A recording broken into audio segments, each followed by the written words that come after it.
नमस्कार दोस्तों, वाल्मीकि रामायण विज़डम में आपको स्वागत है। आज सर्ग 3 काव्य संक्षेप के श्लोक 11 से लेके 20 तक की पाठ हम करेंगे, जहाँ पे प्रभु श्री राम की यात्रा अयोध्या से लेके दंडकारण्य तक की उल्लेख है। आगे बढ़ने से पहले मैं आप सबसे रिक्वेस्ट करूँगा कि वीडियो अगर पसंद आए तो लाइक कीजिए, शेयर कीजिए और कमेंट की करके बताइए कि आपको क्या इम्प्रूवमेंट की ज़रूरत है, क्या और बेहतर हो सकता है इसमें। मैं निरंतर कोशिश कर रहा हूँ कि आपके जो जो चीज़ आप देख रहे हो स्क्रीन पे, वो आपको अच्छा लगे, आपको समझ में आए और इस ज्ञान से आपको कोई फ़ायदा हो। मैंने मेरा वेबसाइट लॉन्च किया है, जिस वेबसाइट में सारे वीडियो अब तक के सारे वीडियो है, इस वीडियो को भी मैं डाल दूँगा। तो आप हमें सपोर्ट भी कर सकते हैं, कोई मिनिमम अमाउंट नहीं है। आप अगर आपके लिए पॉसिबल हो, तो जो भी आपके लिए संभव हो, आप दान कर सकते हो। उसके लिए भी क्यूआर कोड आपको वेबसाइट में भी मिल जाएगा या इसी वीडियो के अंदर-अंदर आपको मिल जाएगा। तो आज हम शुरू करते हैं धर्म का कालक्रम मार्ग। किस तरह से मतलब क्रोनोलॉजी है ये कि क्या से क्या शुरू होता है। नेक्स्ट स्लाइड में चलते हैं। देखिए, महाकाव्य की जो रूपरेखा है, इस 10 श्लोक में बालकांड पहला श्लोक, 11वाँ श्लोक, उसके बाद 12 से 17 श्लोक में अयोध्या कांड की कहानियों की ज़िक्र है और अरण्य कांड की ज़िक्र 18 से 20 श्लोक में है। बालकांड आप हम पढ़ ही रहे हैं, लेकिन बालकांड के आगे जाके हम राम-सीता के विवाह और कई घटनाएँ हमको पढ़ने को मिलेगा। अयोध्या कांड में राम के वनवास जाने का जो कहानी है, क्यों वनवास चले गए, वो क्या घटना घटा था, वो चीज़ें अयोध्या कांड में मिलेगा और उसके बाद अरण्य कांड में वनवास के बाद जो हुआ, वनवास के दौरान जो चीज़ें हुआ, वो चीज़ें हमें अरण्य कांड में मिलेगा। तो यहाँ पे आज की पहला श्लोक पाठ शुरू करते हैं। नानचित्र कथाश्चान्या विश्वामित्र समागमे जानक्याश्च विवाहं च धनुषश्च विभेदनम।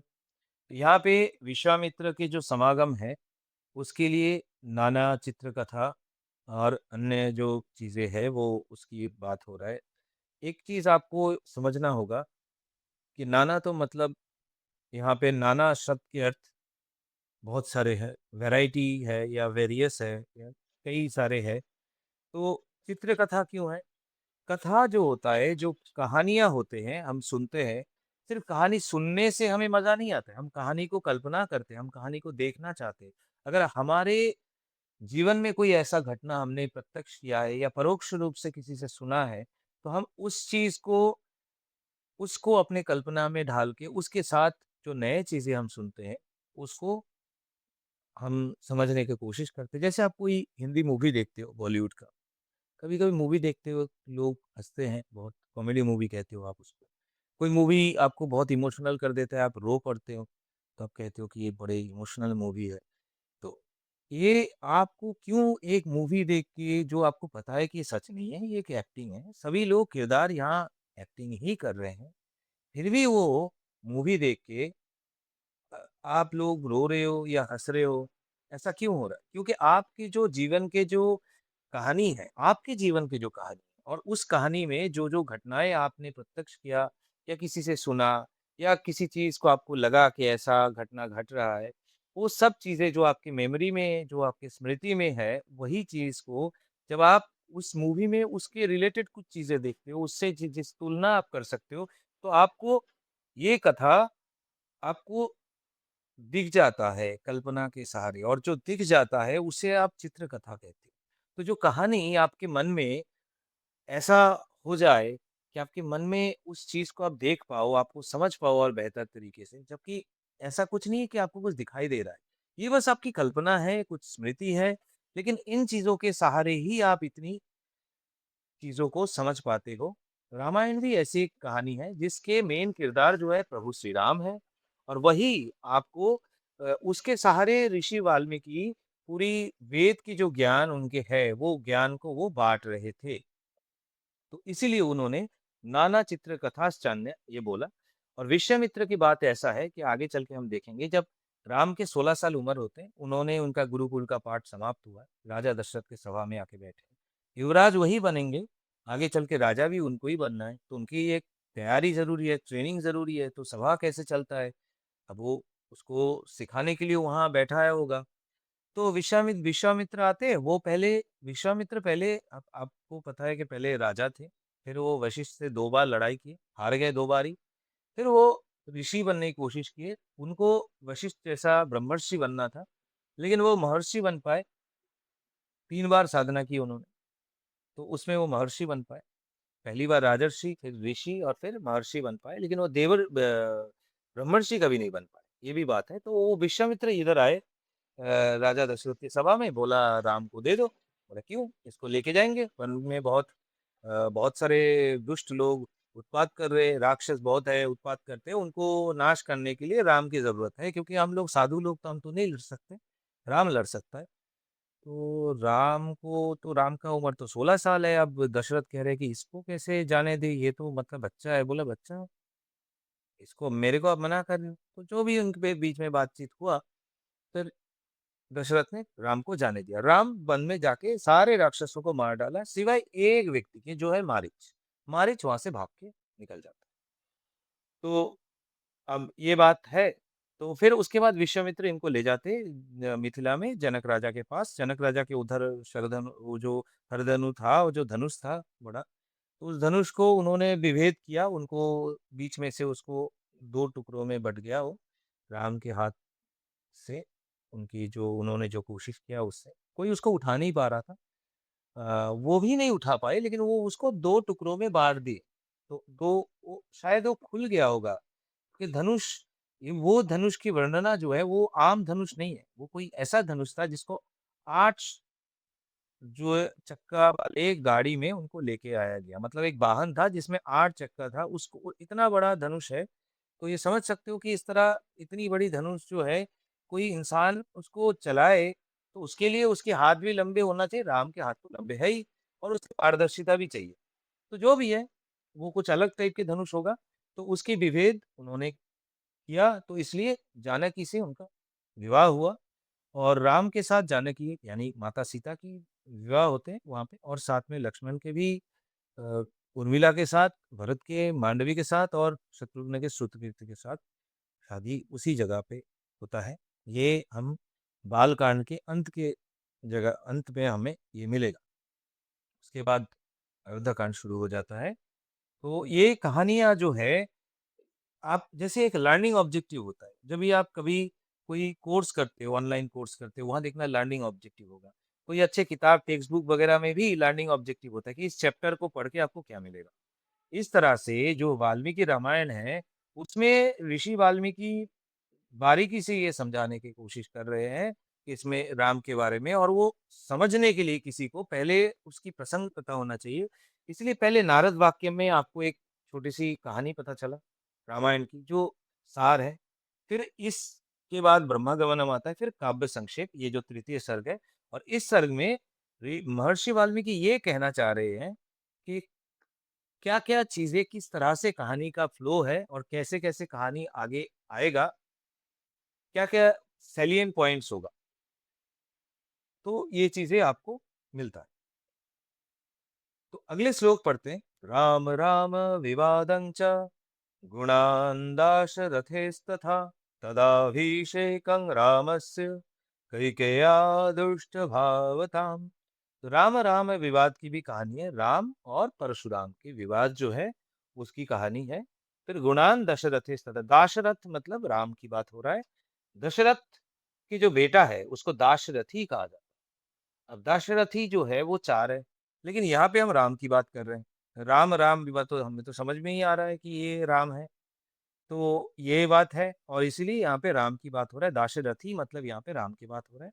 दाशरथी को जब आप ऐसे प्रयोग करोगे, संधि या ऐसे उनको पुकारा जाएगा, उनके बारे में बोला जाएगा तो दाशरथी को दाशरथे हो जाएगा। जैसे कहीं पे जगह पे सीता को माता सीता को सीते कह के पुकारा जाता है, ऐसे दाशरथे हो गया यहाँ पे।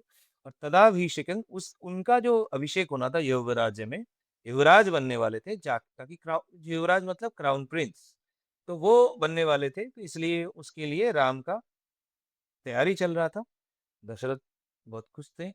फिर कैकेयी के मन में दुष्ट भावना आए और वो राम को वनवास जो 2 वरदान उन्होंने दशरथ ने उनको दिया था कि 2 वर आपको क्या चाहिए बताओ? तो कैकेयी ने बोली थी कि मुझे तो अभी कोई ज़रूरत नहीं है। तो ठीक है, जब भी मन करेगा तो आप माँग लेना। तो वो माँग ली इस वक़्त कि मुझे भरत को राजा बनाना है और राम को वनवास में भेजना है, और ये आइडिया कैकेयी का नहीं था। उन्होंने तो पहले ऐसा सोचा भी नहीं कि ऐसा हो भी सकता है, ऐसा को वो सोच सकते हैं। क्योंकि राम के फेवरेट जो माता है वो कौशल्या नहीं, वो कैकेयी है। और कैकेयी का खुद का बेटा भरत केकय राज्य में रहता था, वो अयोध्या में नहीं रहता था। केकय राज्य मतलब जहाँ से कैकेयी है, उनके जो भरत के मामा युधाजित है वहाँ पे, उनके साथ वो रहता था वहाँ पे, और राजकार्य में उनका जो प्रशिक्षण था वो चल रहा था। राम इधर अयोध्या में बैठे हुए हैं। तो अब इस घटना में तो कैकेयी का ऐसा कुछ था नहीं, लेकिन मंथरा का क्या है कि वो कैकेयी के दासी है। अब उसको है कि कैकेयी अगर राजमाता बन जाती है, तो उसके साथ जो भी कैकेयी के क्षमता है, जो भी उनके पास पावर है, उसकी उद्वृत्त ही उसके लिए मंथरा के लिए शक्ति है। क्योंकि कैकेयी के साथ रह के ही वो पावरफुल है। अब कैकेयी अगर राजमाता ना बने, तो फिर मंथरा की तो दिक्कत हो जाएगी। तो मंथरा ने पहले तो कैकेयी मान नहीं रहे थे, फिर उन्होंने उनको पट्टी पढ़ा के उनको ये करो, ये तो ये हो जाएगा, वो हो जाएगा, डरा-धमका के, जैसे नेता टाइप लोग आपको डराते हैं, ऐसा होगा तो ऐसा हो जाएगा, नहीं तो आप देखो हमें वोट दो, नहीं तो आप बर्बाद हो जाओगे। इस तरह से मंथरा ने ऐसे मतलब जैसे नेता लोग कुछ भी बोल देते हैं, तो मंथरा ने भी कुछ भी बोल के कैकेयी को समझाया कि ये तो करना ही है, राम को वनवास नहीं भेजोगे, तो राजा बनते ही राम बदल जाएगा, तुम्हारी हालत तो बहुत खराब हो जाएगी। कि डरा-डरा के कैकेयी को मना लिया, और फिर कैकेयी ने जो किया तो उनके मन में भी दुष्ट भावना आ गए। तो ये कहा जाता है कि सत्संगे स्वर्गवास, असत्संगे सर्वनाश। तब ये जो कैकेयी के जो संग थी, ये मंथरा एक दासी है। उनको राजकार्य में उनको कोई ज्ञान है नहीं। तो इन्होंने इस तरह के जो इन्होंने बात उनको लगा, तो उन्होंने कैकेयी को समझा, कैकेयी एक रानी है और वो राजकुमारी भी है। उनको भली-भांति समझना चाहिए, लेकिन उनको कुछ नहीं समझ आई उस वक़्त, और जो भी हुआ उन्होंने ये वरदान माँग लिया, और इसलिए राम भी मान गया, हाँ, मैं तो वनवास में जा रहा हूँ, ठीक है, पिताजी का वचन है तो मैं तो जा रहा हूँ। तो ये बात है। तो फिर अगले श्लोक में कह रहे हैं, विघातं चाभिषेकस्य रामस्य च विवासनं राज्ञः शोकविलापं च परलोकस्य चाश्रयम्। विघातं चाभिषेकस्य, अभिषेक में विघात हुआ मतलब उसमें बाधा पड़ गया, वो रुक गया, और फिर राम को वनवास में जाना पड़ा। विवासनम मतलब उनको वनवास में, उनको एग्ज़ाइल होता है ना, जो निर्वासन होता है, ये विवासन वही है कि उनको जो वो वनवास थोड़ी है, वो तो अयोध्या से उनको भगाया गया। 14 साल के लिए भगाया गया, मतलब 14 साल बाद आके वो राजा तो नहीं बन सकते। ऐसा ही कैकेयी को लगी होगी, और मंथरा को तो बिल्कुल ऐसा ही प्लान थी। उसको तो लगा ही होगा कि वनवास में कौन 14 साल जिएगा। क्या राम है, उसको राम का क्या शक्ति है, शायद कैकेयी को पता थी।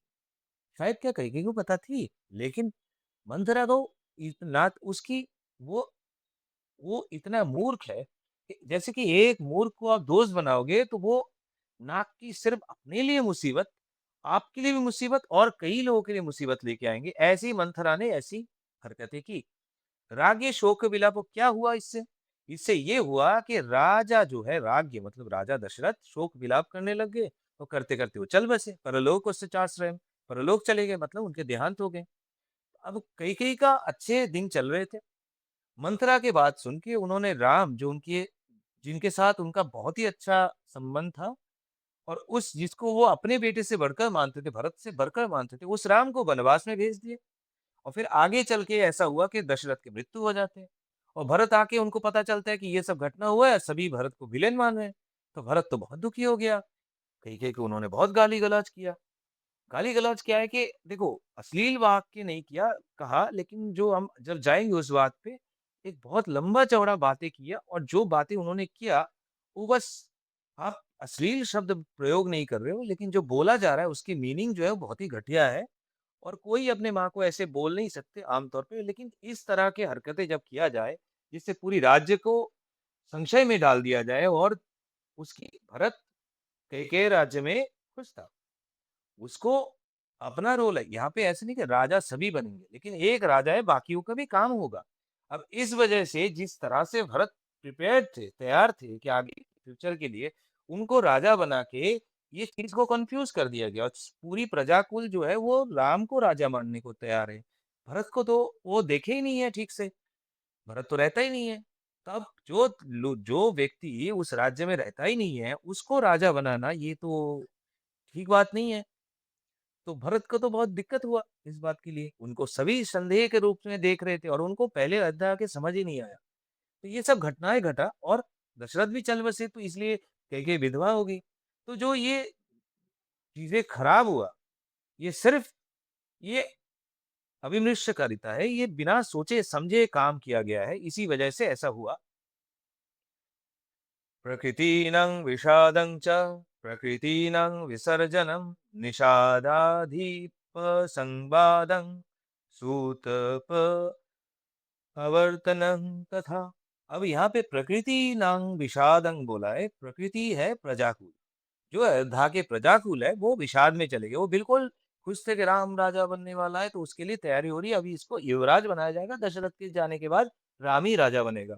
युवराज बनने से ऑफिशियल ये हो गया कि राम ही राजा बनेगा। प्रजाओं को तो राम पसंद था तो उनको लगा रही है तो बड़े अच्छे दिन आ रहे हैं। ये युवराज में युवराज्य में होगा तो इसमें तो बड़ा अनुष्ठान होगा, प्रजाओं को खाना-पीना मिलेगा, उनको भी कुछ चीज़ें फ़ायदा मिलेगा। सब खुश थे। अब एकदम से वो दुखी हो गए, एकदम से वक़्त बदल गया और फिर इन्होंने प्रजाओं ने सब में मिल के राम को श्रृंगबेरपुर तक छोड़ के आ गए। फिर वहाँ से सब लौट गए और फिर वहाँ से जाह्नवी किनारे तक मतलब गंगा किनारे तक वो आए। वो सूत जो है, सूत मतलब सारथी होते हैं। सारथी सुमंत्र यहाँ पे था।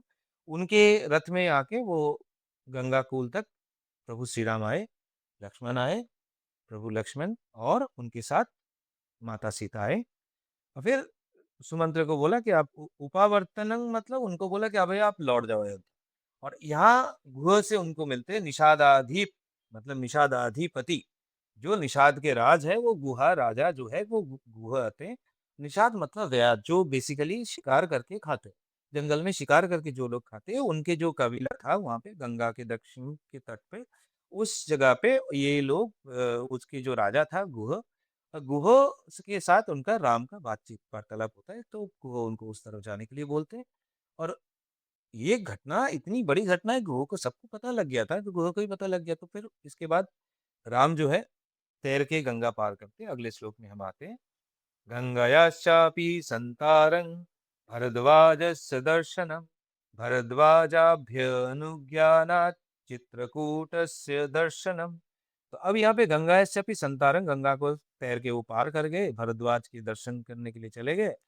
अब ऐसा नहीं है कि एकदम से चले गए, कहानी ये तो बस जो मूल-मूल घटनाएँ हैं उसकी जस्ट हेडिंग दिया जा रहा है यहाँ पे, काव्य संक्षेप में कि कैसे घटना की क्रम आगे बढ़ रहा है।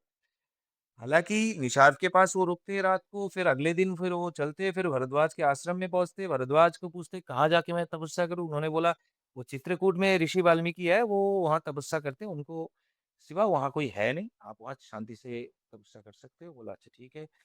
तो फिर इसीलिए भरद्वाजा भी अनुज्ञानात् यही बोला जा रहा है कि भरद्वाजा माने भरद्वाज जो अच्छा यहाँ पे एक बात मैं पहले भी कह चुका अभी भी कह रहा हूँ इनको भारद्वाज ना बोला जाए। भरद्वाज है ऋषि की नाम भरद्वाज।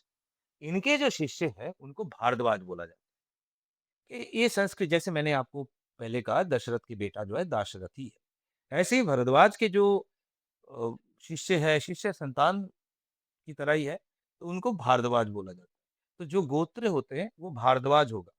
आपके अगर सरनेम है वो भारद्वाज होगा। लेकिन जो ऋषि का नाम है वो भारद्वाज नहीं है, वो भरद्वाज है। अब वो उनका उनका अनुज्ञात मतलब उनकी जो आज्ञा हुआ उन्होंने बोला कि हाँ उधर जाओ। तो इसलिए वो चित्रकूट में गए, चित्रकूट के दर्शन। अब चित्रकूट में जाके क्या करेंगे पहले? चित्रकूट में जब उनके भरद्वाज के आश्रम से जब उनका भेंट होके चित्रकूट जाते तो वहाँ पे वो पहले पड़ाव है। अब यहाँ पे वो कुटिया बनाएँगे और वहाँ पे राम, लक्ष्मण और सीता रहेंगे। अब इनके इस घटना में आगे क्या होता है देखते हैं। तो वास्तु कर्म निवेशं च, मैंने जैसे कहा वैसे ही वास्तु कर्म मतलब कुटिया बनाना, उसका निर्माण जो भी था वो बना रहे थे, उसी में वो निवेश गए, अपने मनोनिवेश किए कि हाँ यही करें। और इसके बाद फिर क्या होता है, फिर ये लोग रहने लग जाते हैं। इतने में तो भरत अयोध्या आ जाते हैं। उनको ये सब पता लग जाता है। उन्होंने बोला ये तो धोखा हुआ। ये तो मैं चाहता था, ना इससे मेरा भला होगा, ना अयोध्या का भला होगा, ना किसी का भला होगा इससे। ये क्या हो गया? मतलब उनके भी बिल्कुल आनंद से वो बिल्कुल दुखी हो गए। वो भी सोच रहे थे कि राम का युवराज में राम युवराज बनेंगे तो जब होगा तब मुझे बुलाया जाएगा। और बुलाने की जगह उनको बताया भी नहीं गया कि उनके पिता के देहांत हो गए। वो आए फिर उनको पता लगा कि ये सब हो चुका है। तो उनका तो हालत खराब हो गया सुन के, मतलब वो तो बहुत ही दुखी हो गए। अब वो क्या करे? वो सोचा कि चलो राम को वापस लेने चलते हैं, तो राम के पास गए। राम तो आए नहीं फिर। राम ने अपने पास फिर जब आए नहीं, फिर उन्होंने बहुत इंसिस्ट किया, बोला कि नहीं आपको तो आना ही पड़ेगा। तो फिर उन्होंने बोला कि मेरे आपके बिना तो मैं तो सिंहासन में नहीं बैठता। तो फिर राम ने अपने जूता जो है वो दे दिया, जो उनके जो पादुका था, वो दे दिए कि ये रहेगा, ये सिंबल है। मतलब वही बात है कि भरत कह रहे थे कि आप नहीं आओगे तो कुछ तो आप दो, आपके चिन्ह को ही मैं रखूँगा, मतलब मैं तो नहीं बैठूँगा वहाँ पे, ये तो हो नहीं सकता। तो भरत भी यहाँ पे एक बहुत बुद्धिमान है, बहुत ज्ञानी है और बहुत समझदार भी है। और भ्रातृभाव जो है दोनों भाइयों में बहुत ही अच्छा है। ऐसी घटना घट जाए तो भाई-भाई में तो मतलब खून-खराबा हो सकता है। यहाँ कुछ भी नहीं हो रहा है। यहाँ पे सद्भाव पूरी तरह से बरकरार है। और वो वही पादुका ले जाके वहाँ पे सिंहासन में रखते हैं, उनके ही अभिषेक करते हैं। तो चलिए इस श्लोक को पढ़ते हैं। वास्तु कर्म निवेशं च भरतागमनं तथा प्रसादनं च रामस्य पितुश्च सलिलक्रियाम्। यहाँ पे वास्तुकर्म निवेश मैंने बताया, भरतागमन भरत के आगमन हुआ। और ये भी है फिर प्रसादनं च रामस्य, राम का जो प्रसाद है। प्रसाद मतलब मंदिर में खाने पीने का चीज प्रसाद दिया जाता है। यहाँ पे राम की प्रसाद जो है वो पादुका ही है, वो जूता ही है उनके जो वो लेके गए और फिर उसी का अभिषेक किया। तो वही यहाँ पे प्रसादनं मतलब प्रसादनं च रामस्य, राम की प्रसाद क्या है वो? राम की प्रसाद जो है वो उनकी पादुका है। और पितुश्च सलिल क्रियाम, जो अब राम को पता लगा कि उनके पिता के देहांत हो गया, अब वो तो अयोध्या नहीं जा सकते, वनवास चले गए। लेकिन जो बड़े बेटा होने के नाते जो क्रियाकर्म है पिता की मृत्यु के बाद, वो तो उनको करना है। तो वो सलिल क्रिया जो भी जल में जो भी करते, जिनके पिता के देहांत हुआ है और वो लोग श्राद्ध शांति करते हुए उनको पता है कि जो कुछ क्रियाएँ पानी में किया जाता है। आप कहोगे कि नहीं अस्थि विसर्जन किया जाता है। अस्थि विसर्जन किया जाता है, लेकिन अगर आप अस्थि आपके पास ना भी हो, तो भी जल और अस्थि विसर्जन तो जल में करते हो। अस्थि आपके पास नहीं भी हो, तो भी कुछ क्रियाएँ हैं जो जल में क किया जाता है। किसी नदी में उतर के किया जाता है। तो ये यहाँ पे वही सलिल क्रिया इन्होंने यहाँ पे करते हैं। और यहाँ पे नदी कौन-सा है? पीछे हमने सुना था। इस नदी के बारे में ऋषि वाल्मीकि ने कहा, यहाँ पे तमसा तीर्थम उत्तमम, बोला उन्होंने। ये तमसा के पानी जो है बहुत अच्छा है, साफ पानी है। तमसा नदी है यहाँ पे। उसमें जाके राम ने सलिल क्रिया किया। तो अगले श्लोक में चलते हैं। पादुकाग्रभिषेकं च, जैसे मैंने कहा कि पादुकाग्र, यहाँ पे पादुकाग्र मतलब पादुका के अग्रभाग। एक्चुअली मतलब ये कह रहे हैं कि अग्रभाग, इसकी बात मतलब ये है कि पादुका के अग्र अभिषेक, इसके मतलब ये भी हो सकता है कि पादुका को ही रख के राम का अभिषेक होना था, वो तो हो नहीं पाया। अब उनके जो पादुका है, उनके जो जूता है, उसको ही अभिषेक किया गया।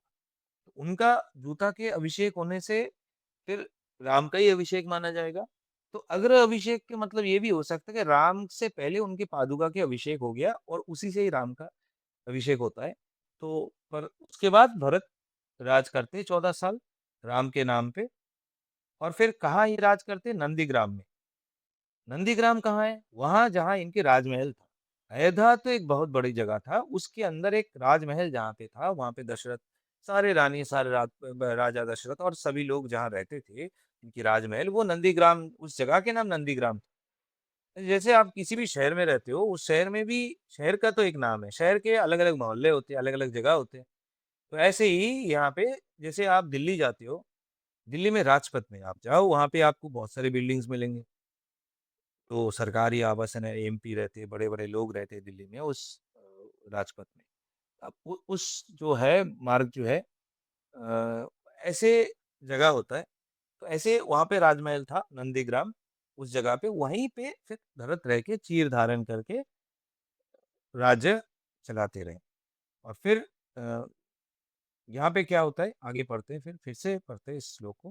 पादुकाग्रभिषेकं च नंदीग्राम निवासनम दंडकारण्यगमनम विराधस्य बधं तथा। तो अभी इसके बाद क्या होता है कि अब राम चित्रकूट से चले जाते हैं, क्योंकि राम को ऐसा लगता है कि यहाँ पे भरत आ गया, शत्रुघ्न आ गया, माता कौशल्या, माता सुमित्रा, माता कैकेयी सब आ गए और बहुत सारे सेनाएं आ गए, मंत्री आ गए, अमात्य आ गए, उनके परिवार आ गए। सेनाओं के परिवार तो नहीं आए, लेकिन मंत्री अमात्य के परिवार आए, कई लोग आए। अयोध्या से कई लोग आए। अब इतनी लोग अयोध्या से आए, अब सबको पता लग गया लोग आते रहेंगे, ये ऐसे तो साधना तो होगा नहीं, क्योंकि जो वनवास में ऋषियों की तरह जीवन बिताना है, वो त्याग का जीवन है। यहाँ पे अगर अयोध्या से लोग आने लग गए तब तो नहीं हो पाएगा। तो फिर वो चित्रकूट छोड़ के दंडकारण्य की तरफ जाते हैं, और जहाँ पे भयंकर भयंकर राक्षस है, वहां पे विराट राक्षस से उनका मुलाकात होता है। विराट को वध करने के बाद क्या होता है कि कई ऋषियां उनके पास आते हैं, सुतीक्ष्ण आते हैं, अगस्त्य आते हैं, फिर अगस्त्य के भ्राता जो है सुदर्शन आते हैं, शरभंग आते, वो उसमें भी हम जाएँगे। तो ये सब होता है। लेकिन एक बात सोचने वाली बात है कि नंदीग्राम में भरत सिंहासन में सिंहासन में राम के पादुका रख के वहाँ राज करते, उनकी राम के प्रतिनिधि के रूप में। और राम जो स्वयं है, वो दंडकारण्य में चले जाते। गहन जंगल, आज भी दंडकारण्य जो है गहन जंगल है, वहाँ पे कई मतलब जंगलों में आप जाओगे, रास्ता भटक जाओगे। आपको रास्ता, इतना घना जंगल है, और वो जगह दंडकारण्य जो है, आज भी वहाँ जंगल है और घने जंगल है। ज़्यादा लोग वो उसके अंदर जाते नहीं है बाहर। जो वहाँ लोग रहते हैं वो तो जाते हैं, लेकिन भारत के इतने घूमने का जगह है, लेकिन दंडकारण्य कोई घूमने तो जाता नहीं है आज। तो उस दंडकारण्य में राम गए। आप कितना भी बड़े राम भक्त हो, दंडकारण्य शायद आप नहीं गए, और सोचा भी नहीं कि दंडकारण्य जाए। लेकिन उस राम ने उस जगह चले गए, और वो बहुत ही भयंकर जगह था। तब राक्षस से भरे पड़े थे, और उस जगह पे बहुत ही मुसीबत था, लेकिन वो गए। तो दंडकारण्य में फिर इसमें अगले श्लोक में हम चलते हैं। अगले श्लोक में जाने से पहले आपसे एक पुनः आग्रह मैं करूँगा, आपसे एक विनती है। अगर आप हमारे कुछ लाइक कर सकते हो, हमारे वीडियो को लाइक कीजिए, शेयर कीजिए, कमेंट कीजिए, चैनल को सब्सक्राइब कीजिए। और अगर आपके लिए कुछ दान करना संभव हो, ताकि मैं इस काम को और आगे बढ़ाऊँ और बढ़िया कर पाऊँ, तो स्क्रीन पे क्यूआर कोड आपको दिख रहा है, वेबसाइट में भी आपको दिख जाएगा। तो अगले श्लोक में चलते हैं। दर्शनं शरभंगस्य सुतीक्ष्णेन समागमः। ये यहाँ पे सुतीक्ष्ण की बात हो रहा है और शरभंग की बात हो रहा है। वो जो मैं बोल रहा था, ये सारे ऋषि आ गए, क्योंकि अब राम ने विराट का वध किया है, तो इन्होंने खुश होके ऋषि आ गए कि बोला अभी आप ही हो, आप ही को लड़ना है, और ये सारे राक्षसों को आप ही को भगाना है, इनका वध करना, इनको दमन करना, इनको विनाश करना आप ही का काम है। तो इसीलिए फिर इंद्र के जो धनुष है, जो शरासन है, और जो शरासन मतलब धनुष, और जो अक्षय तुनीर है जिसमें अक्षय तीर को रखा जाता, तो वो चीजें उनको देते हैं। तो वो अगले श्लोक में आएगा। इस श्लोक में हम पूरा पढ़ते हैं। दर्शनं शरभंगस्य सुतीक्ष्णेन समागमन अनसूया समाख्यां च अंगरागस्य चार्पणम। तो यहाँ पे शरभंग और सुतीक्ष्ण का दर्शन होता है, अगस्त्य का भी होता है। अच्छा, तो ये लोग आ जाते हैं। फिर अनुसुआ जो है, समाख्यां अनुसुआ, जो माता अनुसुआ है, वो भी वहां पे थे। वो फिर उन्होंने सीता को अंगराग दिए, प्रलेप। जंगल में आप, एक रानी है सीता, रानी जब जंगल में चले गए, कीड़े मकोड़े न जाने क्या चीजें काट रहे हैं उनको, पूरी शरीर में एलर्जी हो जाएगा, कुछ दिक्कतें हो जाएगा। आप भी ऐसे सोच रहे हो कि नहीं नहीं उनको तो क्या ही होगा, तो देवता है। पहली बात तो वाल्मीकि ने इनको मानवीय रूप से दिखाने की कोशिश की, और भगवान स्वयं अगर अवतार बन के आते हैं, तो आप सोचते हो कि वो तो अलौकिक है। नहीं, अगर वो ऐसे ही आप सोचोगे तो फिर उनके उद्देश्य ही फेल हो जाएगा। वो इंसानी रूप लेते हैं, लौकिक रूप से काम करते हैं, ताकि इंसान भी उसी रास्ते को अनुसरण कर पाए। तो माता सीता जब वनवास में चले गए, उनकी जो खूबसूरती है, वो तो है, लेकिन उनके शरीर में तो कीड़े-मकोड़े काट रहे हैं, उनके तो दिक्कत तो हो रहा है ना जंगल में। उससे बचने के लिए माता अनुसुआ जो है यहाँ मिलते हैं फिर इन्होंने इनको अंगराग देते हैं कि लेप लगाने के लिए शरीर में, ताकि ये लगाओ और जंगल में कीड़े-मकोड़े से बचो। जंगल के जो उत्पात है, जो मुसीबतें हैं, उससे आपके शरीर मलिन ना हो, आपके सौंदर्य जैसा है वैसे ही बरकरार रहे, इसीलिए उन्होंने अर्पण किया ये। दर्शनं चाप्यगस्त्यस्य। तो आप मैं फिर से देखो यहाँ पे अगस्त्य की बात हो रही है। मैं वही कह रहा था कि वो सब लोग थे। तो दर्शनं चाप्यगस्त्यस्य धनुषो ग्रहणं तथा शूर्पणखाश्च संवादं विरूपकरणं तथा। अच्छा, यहाँ पे धनुष ग्रहण मैं जैसे कह रहा था, शरासन, अक्षय तृणीर ये सब दिया जाता है इनको राम को, प्रभु श्री राम को। फिर शूर्पणखा आते हैं, शूर्पणखा बोलते कि मेरी शादी करो। राम को बोलते कि तुम शादी करो मेरे से। राम बोलते नहीं, मेरा पत्नी है। तो लक्ष्मण यहाँ खाली बैठा है। लक्ष्मण के मजाक में ही बोला था, लेकिन फिर लक्ष्मण के पास जाते, लक्ष्मण को प्रपोज करते, लक्ष्मण मना कर देते। फिर वो राम के पास आते। यहाँ तक तो मजाक मजाक चल रहा था, लेकिन शूर्पणखा मजाक नहीं कर रहे थे, वो सीरियस थे। वो सीता को मारने चले गए, सीधा माता सीता पे आक्रमण किया। और यही है, इसी की वजह से मेरा शादी नहीं हो रहा, यही है जितना मुसीबत का जड़, मार दो इसको। तो वो मारने के लिए चले गए। तो फिर उनको बचाने के लिए लक्ष्मण ने तलवार चलाए, ये इनको बचाना है, मतलब माता सीता को तो मार डालेगा ये शूर्पणखा। तो बचाने की कोशिश की, इतने में उनके नाक कट गए, उनके रूप जो है वो कुत्सित हो गए बिल्कुल। एक तो वो राक्षसी थी, कुत्सित थी, और घटिया उसकी शक्ल बन गई। तो ये तो चीजें हो गया विरूपकर्ण, वो विरूपकर्ण की कहानी है। अब जब ऐसा हुआ तो फिर शूर्पणखा जो है वो चले गए अपने भाइयों के पास जो आसपास ही थे। खरदूषण और त्रिशिरा तीनों भाई थे वहां पे, उनको जाके बोला देखो मेरे साथ ऐसा हुआ है, ये राम है, ये इनको मार दो। तो फिर इन्होंने सेना लेके गए और फिर वो सारे सेनाओं को मार दिया राम ने, और इन तीनों को भी मार दिया।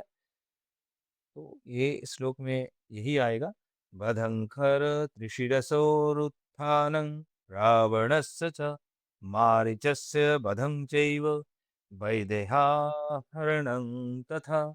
अब यहाँ पे एक बात समझना है, खर त्रिशिरा दूषण की बात नाम यहाँ पे नहीं है, लेकिन जब प्रसंग आएगा तो नाम आ जाएगा। रामायण को आपको बस एक श्लोक से ही आप सारे मीनिंग निकालने की कोशिश करोगे तो ऐसा तो नहीं हो सकता। तो इन इन तीनों के साथ लड़ाई हुआ, लड़ाई में इनको सबको राम ने वध कर दिया। इसके बाद क्या होता है कि एक एक लड़ाई में गेटवे मैन होता है जो खबर देने जाता है कि हम जीते या हारे। तो वो अकम्पन था, वो गया। हम आएंगे अकम्पन के बारे में समय आने पे। तो वो व्यक्ति जाता है, रावण के जाके बोलते हैं कि सीता को उठा लो, उसके राम कमजोर हो जाएगा। तो वो सीरियसली लेके वो गए मारिच के पास, मारिच ने उनको मना कर दिया। बोला तुम पागल हो गए और लंका को जलाओगे, तुम तो मरोगे, सबको मार डालोगे, सब बर्बाद कर दोगे, भगो यहाँ से। तो मारिच तो बहुत ज्ञानी व्यक्ति था। हालांकि आप सोच रहे हो कि मारिच राक्षस है, हाँ थे राक्षस वो, लेकिन वो एक बहुत ज्ञानी व्यक्ति था। वो फिर उन्होंने मना कर दिया। फिर शूर्पणखा चले गए उनके पास, देखो इनको मार दिया, उसको मार दिया, सब कुछ हो गया, आप क्या कर रहे हो, आप रावण हो, आपको कोई मान ही नहीं रहा। और उसके जो पत्नी है सीता इतना खूबसूरत है, तो कौन राम किस बात की, राम राम की वो पत्नी होने के लायक नहीं। राम कोई इंसान है, एक तुच्छ मानव है, उसको छोड़ो, तुम जाओ उसको उठाओ, उसके पत्नी को, वो क्या कर लेगा। तुम इतना खूबसूरत लड़की है, औरत है, तुम्हारे लायक है, वो राम के लायक है ही नहीं। ये सब और भी कई बातें उन्होंने बोला।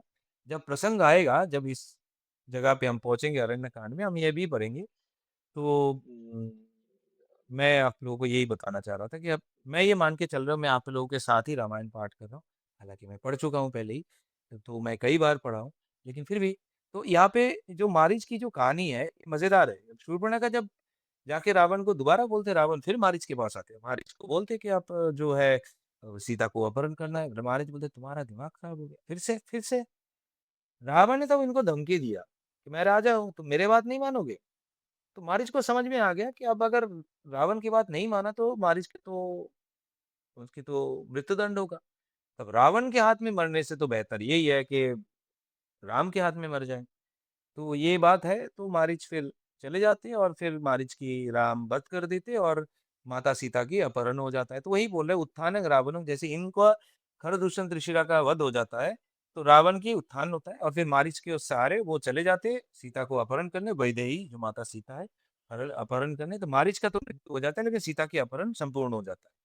ये जो शूर्पणखा के अपमान के बदला लेने के चक्कर में, ये जो चीज़ हुआ, इससे बहुत ही मैं क्या कह रहा था कि अच्छे संग में रहोगे तो आपकी ज़िंदगी बढ़िया होगा।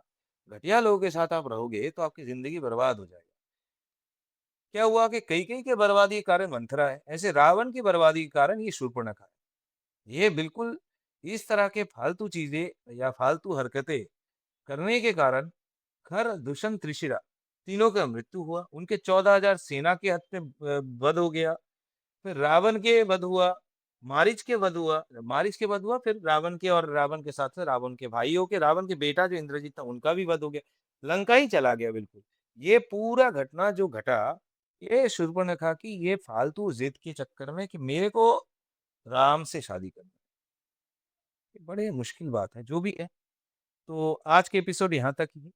आपको अगर अच्छा लगा होगा तो लाइक कीजिए, शेयर कीजिए, कमेंट कीजिए और चैनल को सब्सक्राइब कीजिए और हो सके तो डोनेट कीजिए। हमारे अगले एपिसोड में भी मैं 10 श्लोक का कोशिश करूँगा। फिर सर्ग इस सर्ग में तो तृतीय सर्ग में तो इस काव्य संक्षेप में 4 पार्ट आएगा, तो ये दूसरा पार्ट है। और आप लोग सारे पार्ट आपको मैं फिर से कह रहा हूँ वेबसाइट में सारे पार्ट मिलेगा और आप जाइए वेबसाइट में हर हफ्ते 1 श्लोक की व्याख्या वहाँ पे रहेगा। इसके अलावा मैं ई-बुक तैयार कर रहा हूँ बहुत जल्दी मैंने सर्ग 1 है प्रथम सर्ग जो नारद वाक्यम है, उसका 3 पार्ट में ई-बुक आएगा। पहला पार्ट की लगभग काम खत्म हो चुका है। तो वो आएगा आपको वो दिया जाएगा। उसके बाद जो सर्ग 1 का जो दूसरी भाग और तीसरी भाग आएगा। फिर अ, जो सर्ग 2 है जो ब्रह्मागमनम है उसके ई-बुक मैं दूँगा, फिर ये खत्म होगा तो इसका भी ई-बुक मैं आप लोगों को उपलब्ध करवाऊँगा और ये सारे आपको उसी वेबसाइट में ही मिलेगा, आप तो वेबसाइट में जाके पढ़ सकते हो। कुछ ही दिनों में 1-2 दिन में मैं पहला ई-बुक मैं वहाँ पे अपलोड करूँगा। धन्यवाद सबको, जय श्री राम, मिलते हैं अगले एपिसोड में।